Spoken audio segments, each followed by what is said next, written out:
गुज़िश्ता हफ्ते में किसान मददगार हेल्पलाइन पर मौसूल होने वाले 5 अहम सवालात। चावल की फसल के लिए ज़मीन की तैयारी कैसे करें? बीज की तैयारी के साथ साथ खेत की तैयारी भी करते रहें। इसके लिए एक या दो मरतबा खुश्क हल चलाएं और खेत को पानी लगा दें। पानी में दोहरा हल चलाएं और सुहागा दें यानी कद्दू कर लें। खेत तैयार करके उसको 10 मरले के क्यारियों में तकसीम कर लें। धान की फसल में जड़ी बूटियों का इंसदाद कैसे किया जाए?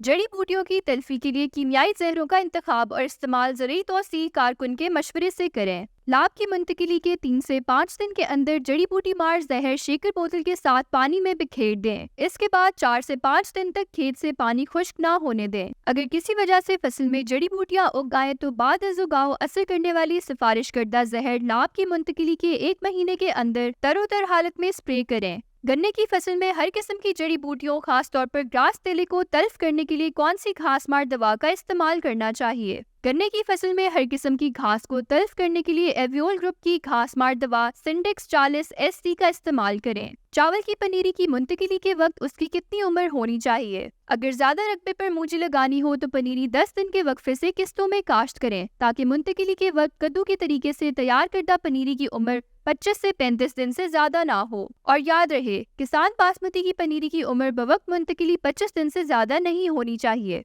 जानवरों में कृमि बीमारियां क्या होती है?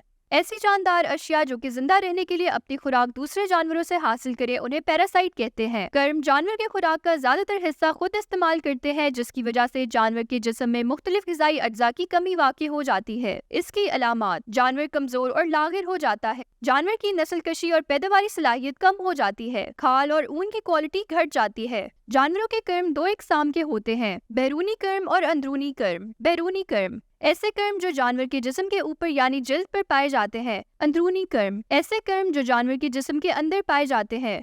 बीमारी की सूरत में रहनुमाई के लिए किसान मददगार हेल्पलाइन पर राब्ता करें। शुक्रिया।